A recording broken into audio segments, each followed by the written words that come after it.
Welcome everyone and welcome back to Reboot the Root. The Reboot the Root is a safe place for those who are our Torah explorers and those who are interested in deepening their biblical knowledge, their relationship with Yeshua, and to embark, if you will, on a deeper journey to truth.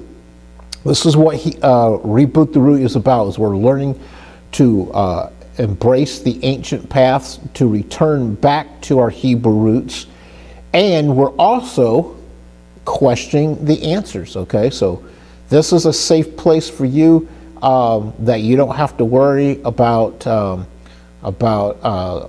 keeping up with somebody else that may know more than you, because you're just watching me share my knowledge with you, to share with you different subjects of Hebrew roots interest, okay? And so Reboot the Root is really about expressing a journey into discovering and honing your relationship as a Hebrew follower of Yeshua. So perhaps you've just come into Hebrew roots or being Messianic, and you are exploring, perhaps like most of us have. We started off with opening our eyes to the Sabbath day, which we weren't aware to before. But from there on, we grow past that, and we add on, and we add on, and add on.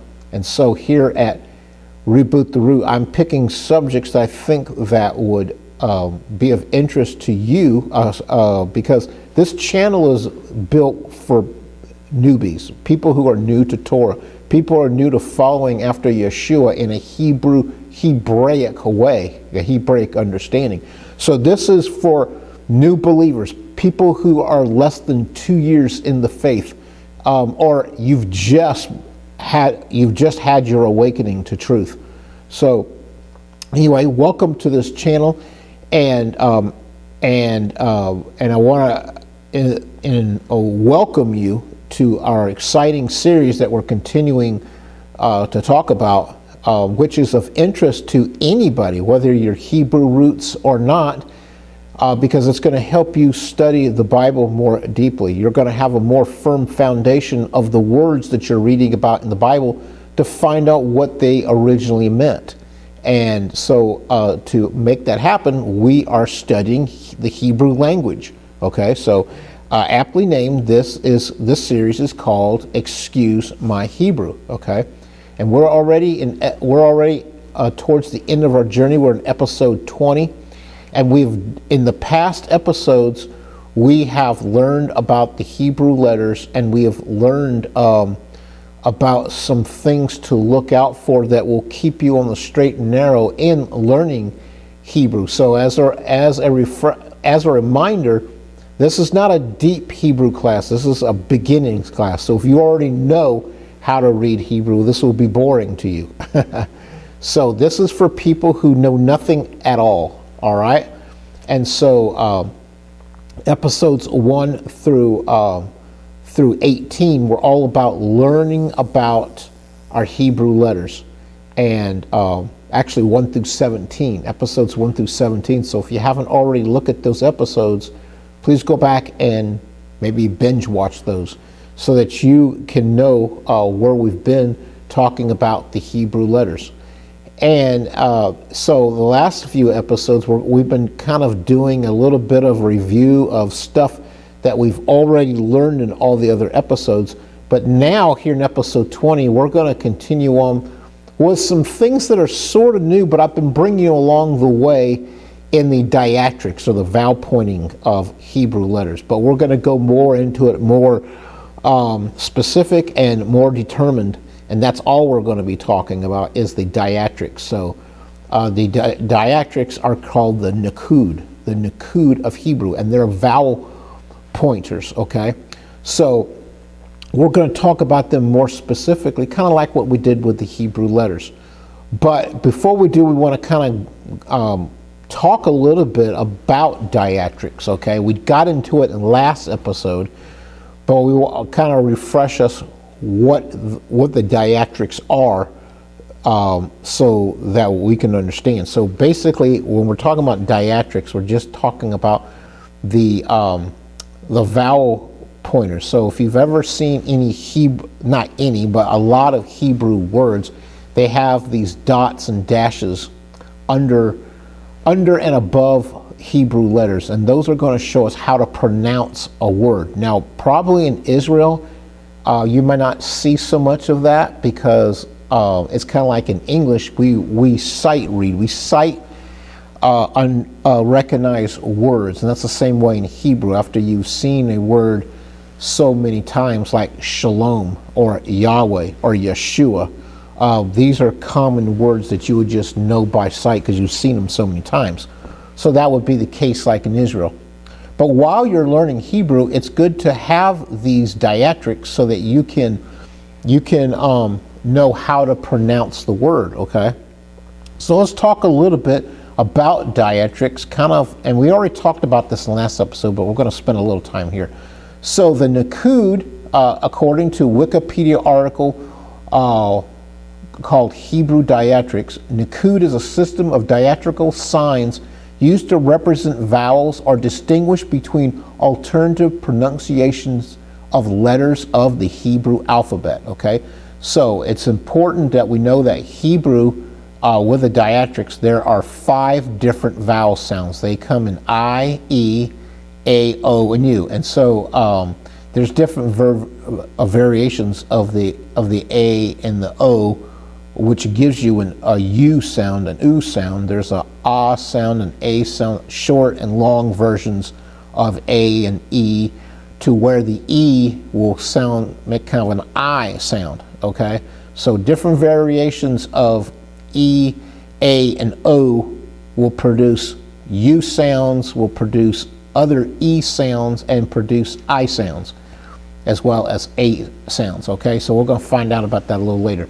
So Hebrew vowels, according to this quote I have from mitzvahacademy.com, it says Hebrew values are pronounced either ah, e, o, or a. Okay, so we have long versions, we have short versions. Most of the vowels are symbols placed either directly under the letter, above the letter, or next to the letter. And if you've been watching these series of videos, you know some of those examples already.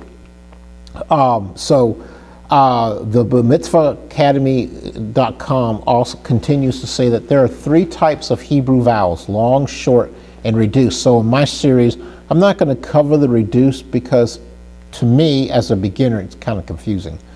So like most Semitic languages, Hebrew originally did not have vowels. That's why we have the Nakud. We have vowel pointers to show us how to pronounce the word. So that Hebrew originally didn't have these any kind of vowels, okay? In fact, native speakers or those fluent in the Hebrew language don't actually need vowels to read Hebrew, which I've already said that. In the early Middle Ages, however, Jewish scribe scholars known as the Masoretes came up with a system to standardize the pronunciation for those learning the language. They created a system of dots and dashes known in Hebrew as Nakud, which can help in teaching us how to pronounce a Hebrew word, okay? So that's a little bit of introduction to what the Nakud is. And so now we're going to start going through some things that you've probably seen in some of the other videos. And so we're going to start with the vav letter. Remember the vav? When it has a holam or it has a sharuk involved in its letter, that will give us a indication that we're going to change it to an u sound or an o sound. So when we have the holam, which is otherwise known as the dot above the vav, okay, that's called the holam, and that's going to give an O type of sound, an O sound. Like we used it, I think last episode we used this episode called or, which means light. So or is spelled with an aleph of vav with a holam. So the holam gives an O type of sound for the aleph, which is important because the aleph is naturally a silent letter. So without that diacritic there, you wouldn't know what kind of sound that the aleph would make. So or is spelled with an aleph, a vav with a holam, and then a resh, okay? Then if we go to the vav with a sharuk, which is the kind of the dot in the middle of the letter, we have this sharuk that will produce an u sound, thus replacing the vav sound. So in a Hebrew letter, if you saw this vav with a sharuk, that would not produce a wa sound or a va sound in the word, but it produces a u sound, okay? So it acts as a vowel marker, so to speak. So what's interesting is that the name of the nikud indicates and tells us what kind of a sound it makes. So you see sharuk, okay, u, it makes an u sound, sharuk. And then when we looked at holam, holam, that makes an o sound. So you see how that works. And you're going to do that with all the names of the different diacritics that we're going to look at in the Hebrew letters. So one thing that we talked about last episode was this example called Yom Rishon, which means first day. So you see you have this vav with the holam above it. It looks kind of like a lowercase I, right? Well, when you say that, so Yom is spelled yod, vav with a holam and final mem. So we got yo, o sound, as in holam. So we have holam, we know that's going to make an o sound, okay? And then when we have rishon, that's spelled with a resh, an aleph, a sheen, and a vav with a holam of it that's making another o type of sound, followed by a final noon, okay? So that's probably the easiest form of nikud that we can go over is the holam and the sharuk, okay? And then we have other vowel pointing markers such as the shiva, the sagol, seri, patak, komets. We also have where we talked about the holam. We also have the sharik. We have the kibbutz, okay? And so those are going to be our different types of pointing markers, if you will, or pointing markers. So let's go over that again. We're going to have the chametz, or the patak, the seri, the sagol, the shiva, the kibbutz, the sharuk, which we already covered, the sharik, and the holam, okay? So those are going to give us our vowel pointing markers, okay? So let's take a look first at some ah sounds, okay? Ah sounds would be represented by the patak, which is like a dash under a letter that makes an ah sound, and then we have another ah sound in the chametz, and that looks kind of like a T under a Hebrew letter, a T under a Hebrew letter. So with a chametz, we have a long sound, and with the patak, we have the short sound, okay? And so that's the chametz and the patak, okay? Sounds like we're speaking Klingon, huh? So talking a little bit more about this thing about the chametz vowel point, that the chametz makes the long A sound. So it does look kind of like a weird looking T, okay? And so we want to take a look at a couple of examples here how we could put the chametz under Hebrew letters. So let's look at this word called rakia, which means the firmament. It also means the dome. All right, so we have a resh, a kof, and an ayin, okay, rakia. So we see that we have the chametz, or the komets, under the resh, which gives us the long A or ah sound, okay? Long ah sound. So a rakia is actually spelled with a resh, a kof, a yud, and an ayin. Okay, so we forgot the we forgot the yud in there. Okay. So then we go to our next example, which is Adam. Adam, not Adam. Adam is more of an English sounding word, but Adam is spelled with an aleph with a chametz under that, which gives us the long ah sound, Adam. And then there's another chametz under the dalet, followed by the final mem. So we have the aleph, dalet, mem, with two chametzes under the aleph and the dalet. Okay, so that gives us our long ah sound. Then we get to the short ah sound in patak. All right, and the patak has this dash that's under the given letter. Okay, and so let's take a look at how that looks under the word Abraham. Okay, Abraham. So we have a patak under the aleph, because we start off by spelling Abraham with an aleph, and it's spelled with a bet, a resh, a hey, and a final mem. So we all remember what Abraham's name is before Yahweh changed it was Abram. Okay, so you wouldn't have had the hey in there; it would just been Abram.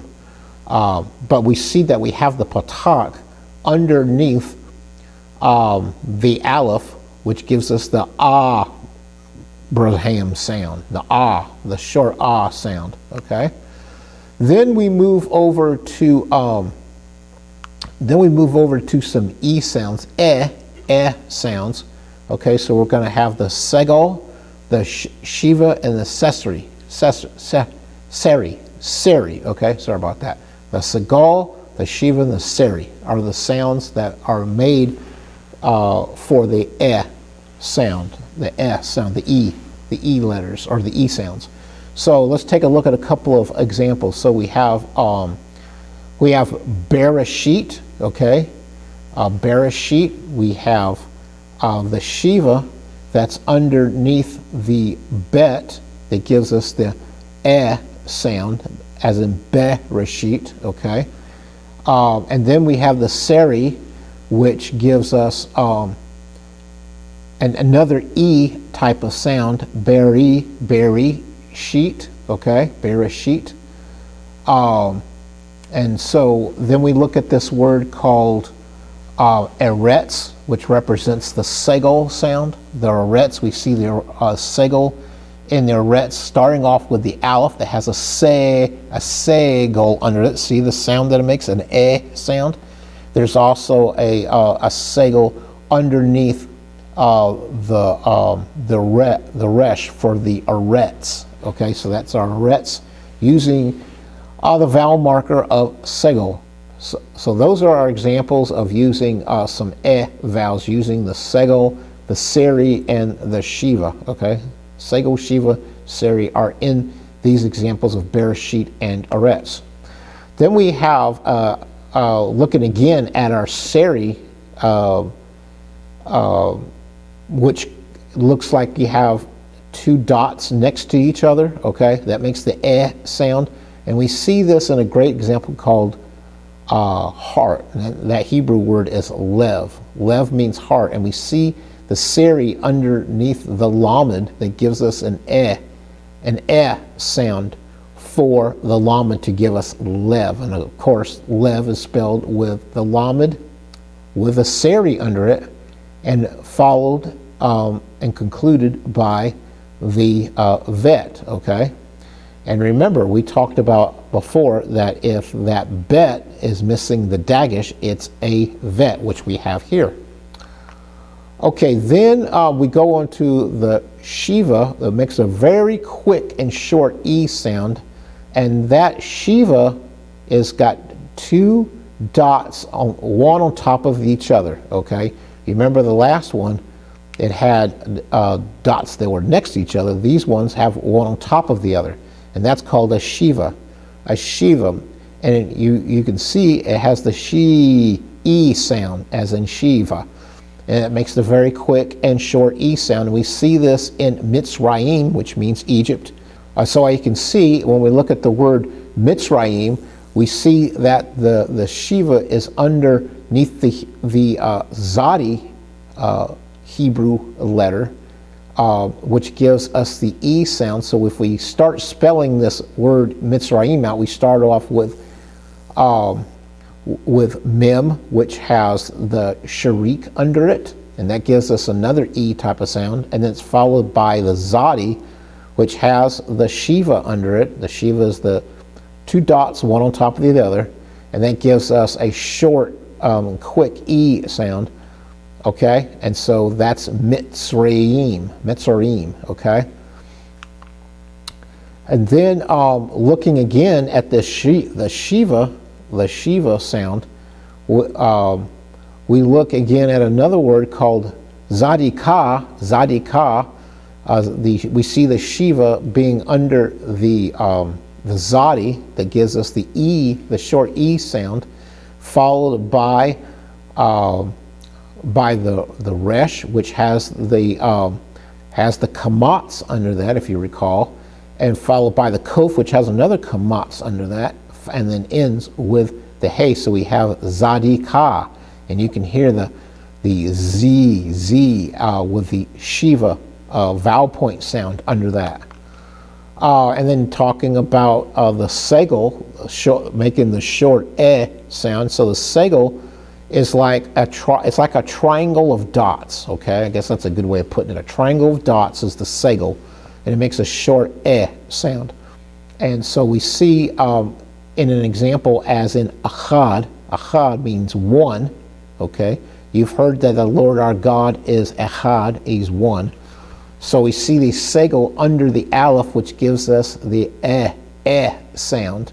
Okay, and then it's followed by the Het with a Kamatz under it, which gives us the A sound, followed by the Dalet. Okay, and then another word we can use, Eved, which means servant.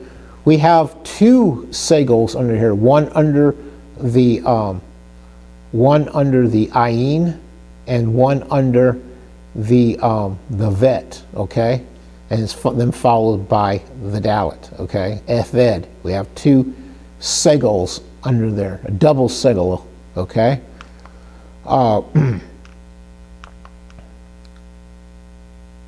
And so we've looked now at the A sounds. The A sounds, which was representative of Patak and Comets, okay? Patak and Comets made the A sounds, and then in the E sounds we had the Seri, the Shiva, and the Segol, okay? So we've covered the A sounds and the E sounds. You probably hear my clicker going on out there, huh? Then we have another E type of sound, which is called the Sharik. The Sharik, that makes almost like an I sound, okay? So the Sharik is just a single dot under a letter, okay? And we can see that makes a short E sound, almost like an I sound. So to illustrate this, we can look at the word Elohim, okay? So Elohim, we see that the Sharik is under the Hey. So Elohi, he. It almost makes kind of an I sound, but it's an E sound. So Elohim, all right? And then our final sounds that we make involve the O sound. We have O and we have U sounds, okay? So we have the kibbutz. The kibbutz is like three dots diagonally, okay? And so we had three dots before in a triangle, but now these are three dots that are diagonally positioned, okay?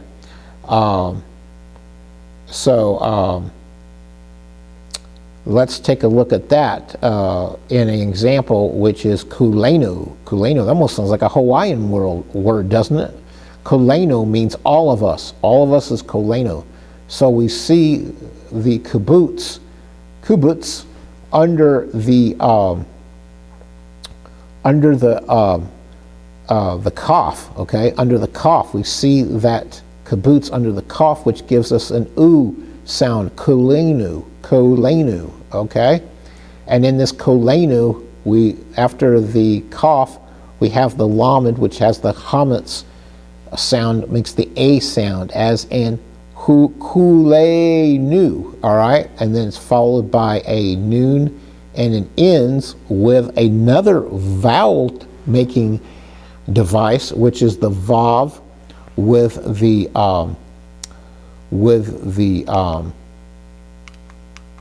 sharuk, okay? So those are our, before we leave, we want to go one more example to show you about the kibbutz, okay? So kibbutz, we see that in the word Hanukkah, Hanukkah. Now, most people in America will probably spell it with an H, which is, it's okay, but it's not correct. Hanukkah is actually spelled with CH. It starts off with a het, okay? So with the het were followed by the noon with a kibbutz under that, which gives us an oo sound. Hanukkah, Hanukkah. So Hanukkah, not Hanukkah, Hanukkah is spelled with a het, with a noon with the kibbutz under it, followed by the kaf with a chametz vowel marker under it, and then ends with the hey. So that's Hanukkah, spelled with a CH, okay? It's kind of like Debbie with an I. So, well, that's about all the time that we have for this episode 20 of Excuse My Hebrew. And I really appreciate you joining me on this journey as we study Hebrew and we learn how to, we learn the Hebrew letters, we learn how to put them together. We know the different rules we have in making them singular and making them plural. We know how to use the vav in words. We know how to use the dagishes. We know how to use the holams in the sheen and the seen letters. We know how to do all these things, and we also know how to put in the nakud, and we know how to read them when they're presented to us. But you're going to have to practice these things. You can't just watch these videos and then forget about it. A long time ago, when I learned Hebrew from someone in person, I studied it and I was fascinated with it, but then I didn't use it. I didn't practice it. And then I had to, several times I had to relearn it again, okay? So the whole key here is to be able to retain what you've learned. And you're only going to do that by practicing it. Practice reading Hebrew words. Get different documents. Look for opportunities to practice your Hebrew, okay? Well, if you're not already a subscriber, I want to encourage you to become a subscriber so that you'll get the notifications for the next and final episode of Excuse My Hebrew. I know it's hard to believe, but we're going to be on our last episode next time, all right?